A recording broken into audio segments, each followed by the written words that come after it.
What's up, everybody? This is your boy Derek with the Hot Wash, and today I'm coming at you with a review. Uh, I'm going to review my brand new car. I just bought a 2022 uh, Nissan Altima. Me and my wife had sat down and we talked about it, and we said, it was time for us to purchase a new car. Um, I was originally driving a Nissan Titan. Actually, I still have it. Um, really good truck. Hadn't had any problems out of it. Uh, really tough truck. Really good truck. I've got nothing bad to say about it except for one thing: the fuel economy, the fuel mileage.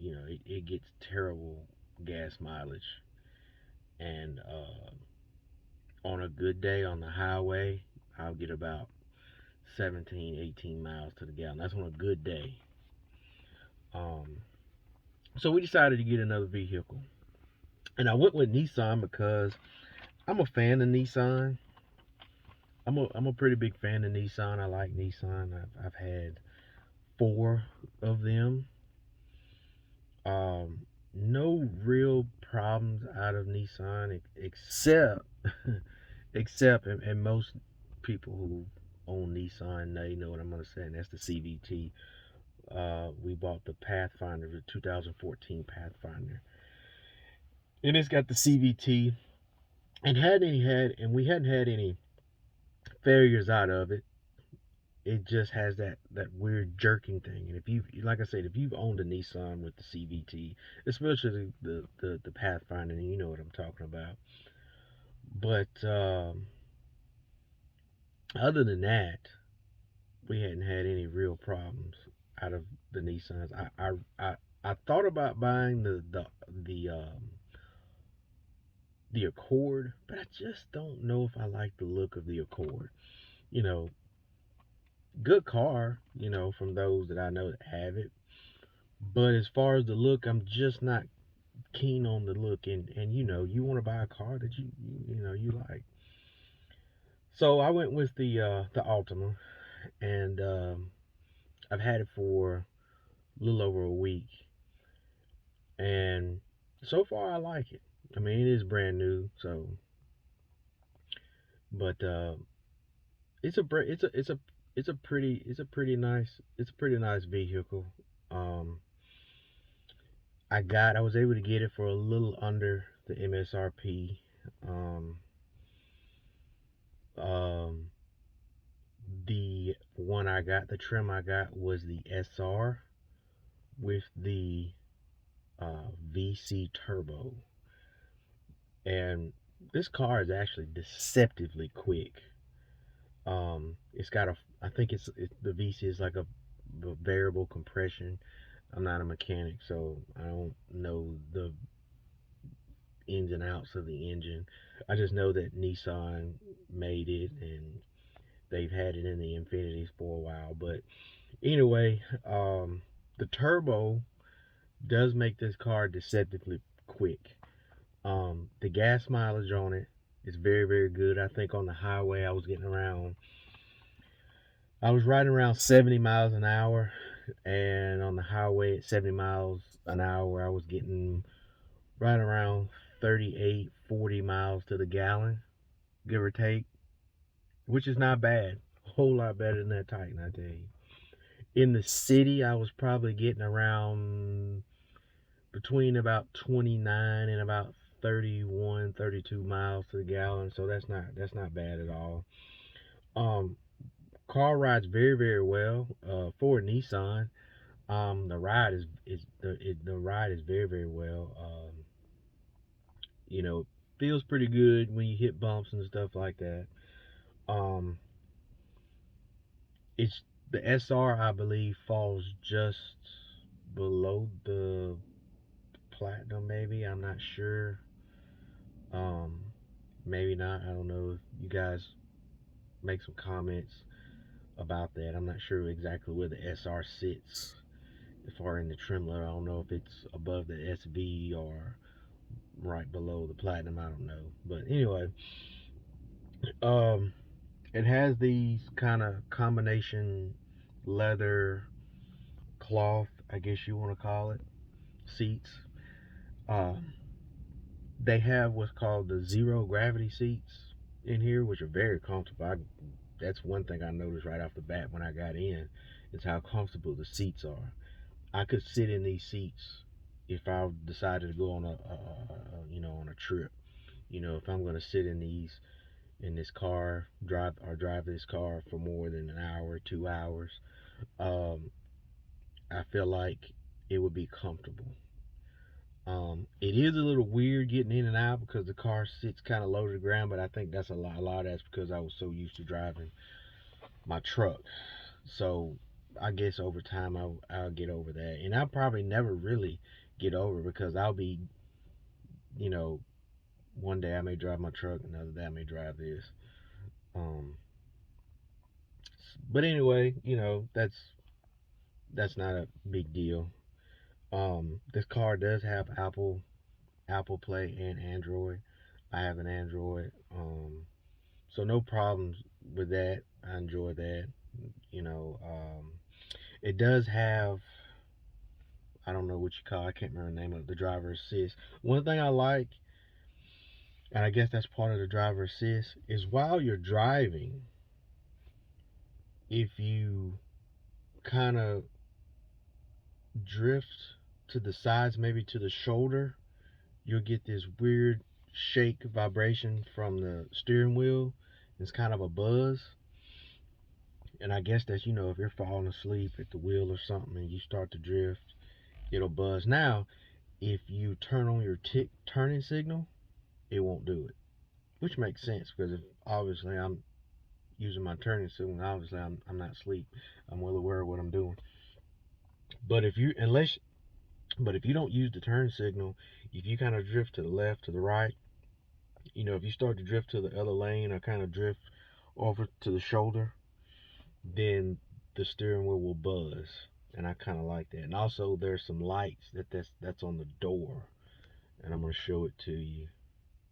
These lights here, right here, that right there will light up if you go to the drift over to the side. Also, if there's a car coming, getting ready to pass, that little light will light up too. And there's one, I don't know if you can see it, but it's one on that door too. So that's a nifty little thing to have. Um,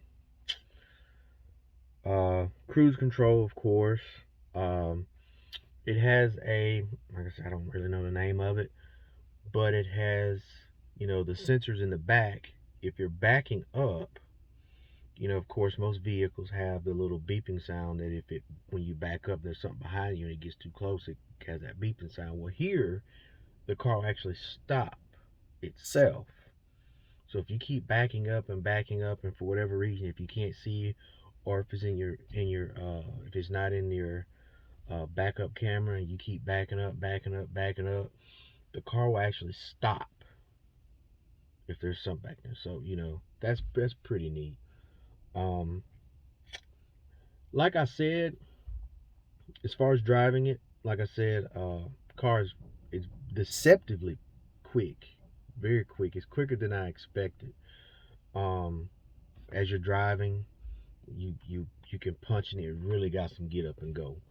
Um, I feel like that what car companies are doing now is they're, as far as the mid-size cars, they're going away from the V6 engine and going for the more smaller uh, four cylinders and putting turbos on it to make up for the power and torque, um, so that you can get that good fuel economy, but you still have that power uh, to get up and down the highway. Because a lot of the four cylinders aren't really. Most four cylinders don't have that good passing power, but on this vehicle, um, it definitely has it. I mean, it's got some real get up and go. You do feel that, what do you call that turbo lag? You do see it, but not enough to, it's not enough you know, it's not enough to really matter. You know, you do feel it when you step on it, but it's not enough to matter. Um, from my understanding, I think Honda's done the same thing. I think Honda did that to the Accord too. They put the four cylinder in it with the turbo on it. So I feel like that's what car companies are starting to go to. But overall, I think this car, it's not bad. Um, Going back to the CVT in here is very very smooth. You barely feel it in this car. I guess Nissan has probably uh, fixed that problem in their CVTs, because I know in this car the shifts, which you're not supposed, I guess you're not supposed to feel it anyway, but it's very very smooth in this car. The jerking, none of that. Um, like I said, car rides very very smooth. Um, it's got a lot of options in it. It's got the um, flaps. The I don't know what you need it for if it's got a CVT, but it's got the shift paddles there on the steering column. Why would you need it? I've never used it. I mean, on a CVT, why would you? I guess make you feel like you're going fast. I don't know, but I haven't used it in this car yet. But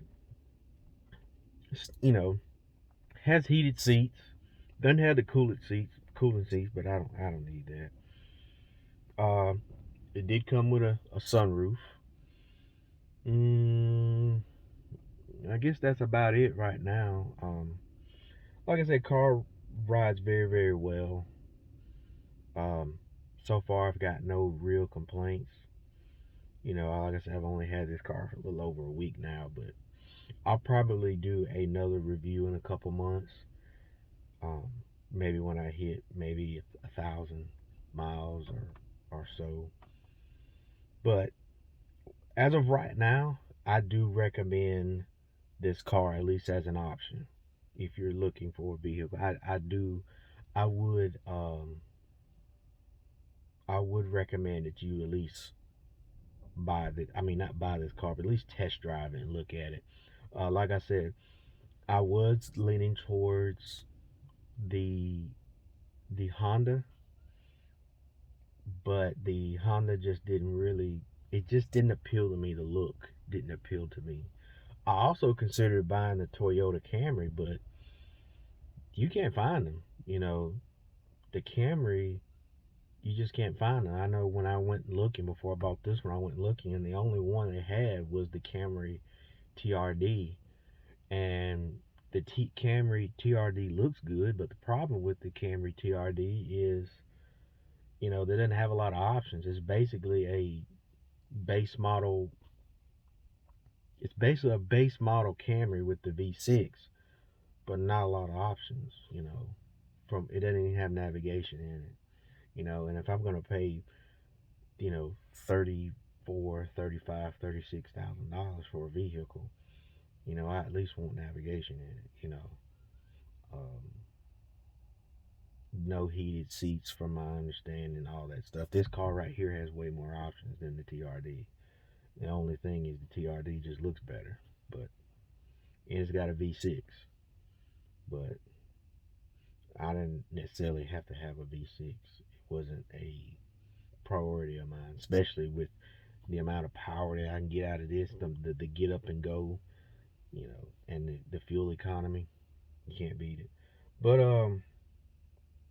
after, like I said, after about 2 weeks of having this vehicle, I like it. No problems out of it. And like I said, I'll probably do another review on it after driving it some more. I'll probably by then I'll probably see some things that probably I didn't notice. You know, maybe some problems, maybe something cosmetic or whatever that I didn't notice. Um, I'll put in another video, but that's my opinion on it. Like I said, I do suggest that if you're looking for a vehicle, that this vehicle you do at least consider. Oh, that's another thing about this car too. The I didn't mention earlier the warranty. The warranty is kind of it's not as it's about the same as a lot of other ones. I did get the extended warranty on the powertrain. I got 3 extra years because on here the powertrain I think it's 60,000 miles. It's 60,000 miles, 3 years. I think that's what it is. Um, or is it? I can't remember. I know it was like 3 years. I can't remember the miles because I know the miles, whatever the miles was. I'm not gonna put that many miles on it in that time anyway. Um, but I did look at the years and 3 miles. I don't know. So I did get the extended warranty, which was about $1,700 extra to get the extended warranty on it. Um, so and they just took it and added into the cost of the vehicle. So I did get that. So my warranty is for 6 years. It's for 6 years.